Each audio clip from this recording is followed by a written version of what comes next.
نبی کریم علیہ السلام نے فرمایا میں معراج کی رات گزرا، یہ سنی کان کھول کے سنے، دل کھول کے، صحیح مسلم کی حدیث، فرمایا میں معراج کی رات گزرا تو حضرت موسیٰ اپنی قبر میں کھڑے ہو کے نماز پڑھ رہے تھے۔ حضرت موسیٰ اپنی قبر میں، بولے سارے، اپنی قبر میں، حضرت موسیٰ اپنی قبر میں کھڑے ہو کے، اب آؤ حضرت سعید بن مسیب تابعی ہیں، صحابہ کے شاگرد ہیں، وہ کہتے ہیں جب یزیدی فوجوں نے مدینے پر حملہ کیا اور یزید کا مقرر کردہ امام آیا تو صحابہ کرام مسجد نبی چھوڑ گئے، 3 دن تک مسجد میں نماز، کہا ہم یزیدی امام کے پیچھے نماز نہیں پڑھیں گے۔ مدینے پہ حملہ ہوا، مکے پہ حملہ ہوا، حضرت سعید بن مسیب کہتے ہیں میں دیوانہ بن کے، مجنون بن کے اندر گھس گیا، یزیدی فوجیں سمجھی میں دیوانہ ہوں، شاید پاگل ہوں، مجھے انہوں نے تکلیف کوئی نہ دی۔ فرماتے میں نبی پاک کی قبر کے ساتھ ٹیک لگا کے بیٹھا تھا، زور کا وقت ہوا تو میں رونے لگ گیا، اب میں نماز کیسے پڑھوں گا، اذان کا کیسے پتہ چلے گا؟ آپ فرماتے ہیں مجھے اللہ کی عزت کی قسم، جب اذان کا وقت ہوا تو نبی پاک کی قبر سے اذان کی آواز آنے لگی۔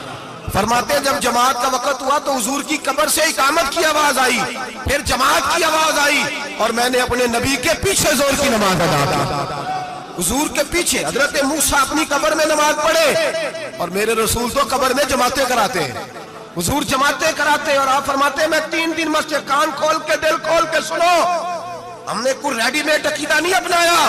ہم کوئی دائیں بائیں سے پکڑ کے نہیں لے آئے کہ وہ فلاں آیا تھا بہت بڑا، اس نے جبہ کبہ پہنا تھا تو اس کے پیچھے لگ گئے۔ ہم کسی کو نہیں مانتے، ہم تو مانتے ہیں رسول اللہ کے غلاموں کو، ہم تو مانتے ہیں صحابہ کو۔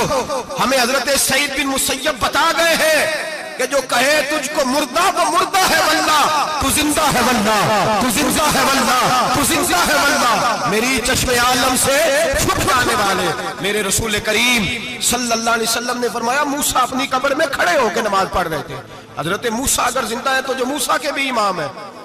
جو جناب موسیٰ کے بھی، ایسے ہی فٹافٹ ہم پہ تو کسی کا روب طاری نہیں ہوتا، اتنی موٹی جلدیں لوگ کتابوں کی دے جاتے ہیں، کہتے ہیں پڑھو جی کی لکھے ہے، میں کہ اصل میں اس کے دل میں پیار نہیں، اس نے صرف محمد لکھ کے صلی اللہ علیہ وسلم لکھا ہے، یہ تھوڑی دیر بیٹھتا بریلی کے امام کے پاس تو اسے بتاتے ہیں حضرت محمد نہیں لکھنا چاہیے، لکھنا چاہیے امام الانبیاء، سرور کون و مکان، تاجدار حال عطا، لکھنا چاہیے مشکل کشا، حاجت روا، حبیب خدا محمد مصطفیٰ صلی اللہ۔ تمہیں تو نام نہیں ڈھنگ سے لکھنا آتا، تم مصطفیٰ کی بات کیا کرو گے، تمہیں کیا خبر؟ میلاد کی بات آئے تو جائز نہیں، معراج کی بات آئے تو کہتے ہیں خواب میں ہوئی تھی، کیا بغض ہے، رٹا کیا ہے؟ اعلیٰ حضرت فرماتے ہیں کھائے تجھ کو تپے سکر، تیرے دل میں کس سے بخار ہے؟ حضور کی شان کی بات آتی ہے تو اڑ جاتا ہے؟ ابو بکر صدیق سے پوچھ،